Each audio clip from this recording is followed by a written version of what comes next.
SK Super TMT, the long life TMT.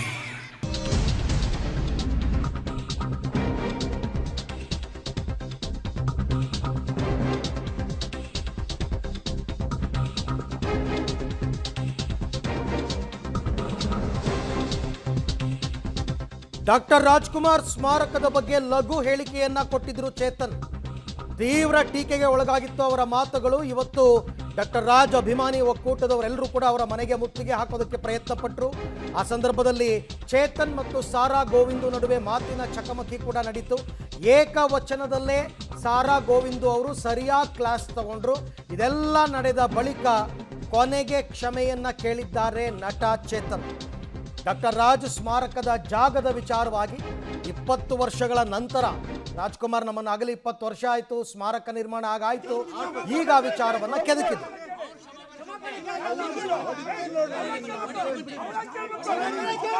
ನಾನು ಕೂಡ ಯಾರಿಗಾರು ಮನಸ್ಸಿಗೆ ಮತ್ತು ರಾಜ್ಕುಮಾರ್ ಅಭಿಮಾನಿಯವರ ಸಂಘದವರಿಗೆ ಮನಸ್ಸಿಗೆ ನೋವಾಗಿದೆ, ಅದು ನನ್ನ ಕಡೆಯಿಂದ ನಾನು ವಿಷಾದ ವ್ಯಕ್ತಪಡಿಸ್ತೀನಿ. ನಾನು ಕ್ಷಮೆನೂ ಕೇಳ್ತೀನಿ. ಮತ್ತು ಮುಖ್ಯವಾಗಿ ಯಾರ ಮನಸ್ಸು ನೋವು ಮಾಡೋದು ನನ್ನ ಉದ್ದೇಶ ಅಲ್ಲ. ರಾಜ್ಕುಮಾರ್ ಅಭಿಮಾನಿಗಳು ನಾನು ಸಹ. ಆದರೆ ಮುಖ್ಯವಾಗಿ ನಮ್ಮ ಸಮಾಜದ ಜಾಗೃತಿ ಆಗಬೇಕು, ಒಂದು ಉತ್ತಮ ಪ್ರಜಾಪ್ರಭುತ್ವ ಕಟ್ಟಬೇಕು. ರಾಜ್ಕುಮಾರ್ ಅವರು ಕಂಡ ಕನಸಿನ ಚಿತ್ರರಂಗ ನಾವು ಕೂಡ ಕಟ್ಟಬೇಕು, ಅದು ನಮ್ಮ ಉದ್ದೇಶ.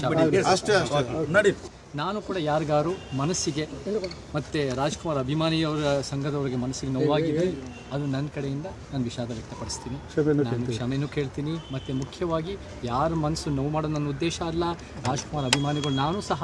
ಆದರೆ ಮುಖ್ಯವಾಗಿ ನಮ್ಮ ಸಮಾಜದ ಜಾಗೃತಿ ಆಗಬೇಕು, ಒಂದು ಉತ್ತಮ ಪ್ರಜಾಪ್ರಭುತ್ವ ಕಟ್ಟಬೇಕು. ರಾಜ್ಕುಮಾರ್ ಅವರು ಕಂಡ ಕನಸಿನ ಚಿತ್ರರಂಗ ನಾವು ಕೂಡ ಕಟ್ಟಬೇಕು, ಅದು ನಮ್ಮ ಉದ್ದೇಶ. ಈ ಬಗ್ಗೆ ಮತ್ತಷ್ಟು ಮಾಹಿತಿ ನನ್ನ ಕೊಲೀಗ್ ಉಮೇಶ್ ಅವರಿಂದ ಪಡ್ಕೊಳ್ಳೋಣ. ಉಮೇಶ್, ಈಗ ಡಾಕ್ಟರ್ ರಾಜ್ ಅಭಿಮಾನಿ ಬಳಗದವರು, ಕನ್ನಡ ಸಂಘಟನೆಯವರು ಚೇತನ್ ನಿವಾಸಕ್ಕೆ ಮುತ್ತಿಗೆ ಹಾಕಿದ ಸಂದರ್ಭದಲ್ಲಿ ನಡೆದ ಘಟನಾವಳಿಗಳು ಏನು?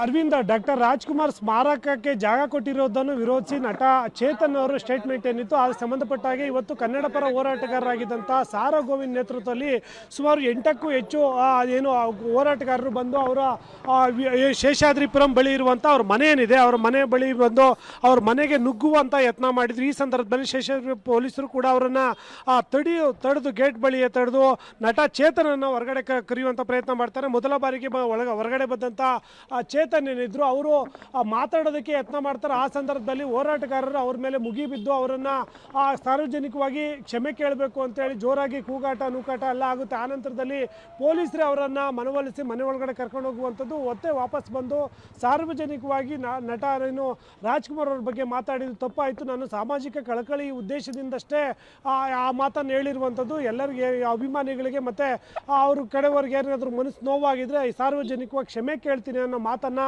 ಹೇಳಿದ ನಂತರದಲ್ಲಿ ಸಾರಾ ಗೋವಿಂದ್ ಅವರು ಆ ಮಾತನ್ನು ಅಕ್ಸೆಪ್ಟ್ ಮಾಡಿದ ನಂತರದಲ್ಲಿ ಇಲ್ಲಿ ಬಂದಿದ್ದಂಥ ಹೋರಾಟಗಾರರೇನಿದ್ರು ಅವರೆಲ್ಲ ಕೂಡ ಡಾಕ್ಟರ್ ರಾಜ್ಕುಮಾರ್ ಪರ ಘೋಷಣೆ ಕೂಗಿ ಇಲ್ಲಿಂದ ಈಗ ಹೋಗಿರುವಂಥದ್ದು. ಈ ಮುಖಾಂತರ ಸ್ಮಾರಕದ ವಿಚಾರವಾಗಿ ವಿವಾದಾತ್ಮಕ ಹೇಳಿಕೆ ನೀಡಿದಂಥ ನಟ ಚೇತನ್ ಏನಿದ್ರು ಸಾರ್ವಜನಿಕವಾಗಿ ಕ್ಷಮೆ ಕೇಳಿರುವಂಥದ್ದು. ಕ್ಷಮೆ ಕೇಳಿದ ನಂತರವೂ ಅಷ್ಟೇ ಇಲ್ಲಿ ಬಂದಿದ್ದಂಥ ಕನ್ನಡ ಪರ ಹೋರಾಟಗಾರರೇನಿದ್ರು ಅವರು ಇಲ್ಲಿಂದ ತೆರಳಿರುವಂಥದ್ದು. ಅರವಿಂದ್, ಹಾಗೆ ಸಂಪರ್ಕದಲ್ಲಿರಿ ಉಮೇಶ್, ನಿಮ್ಮ ಜೊತೆ ಮತ್ತೆ ಮಾತನಾಡ್ತೀನಿ. ನೋಡಿ, ಅಷ್ಟೆಲ್ಲ ಗಲಾಟೆ ಮಾತಿನ ಚಕಮಕಿ ಎಲ್ಲ ನಡೆದಿದೆ ಇವತ್ತು. ಸಾರಾ ಗೋವಿಂದು ಸೇರಿದಂತೆ ಕನ್ನಡ ಪರ ಹೋರಾಟಗಾರರು ಎಲ್ಲರೂ ಕೂಡ ಮನೆಗೆ ಮುತ್ತಿಗೆ ಹಾಕಿದ್ದಾರೆ. ಅಲ್ಲೂ ವಾಗ್ವಾದಗಳು ನಡೆದಿದೆ.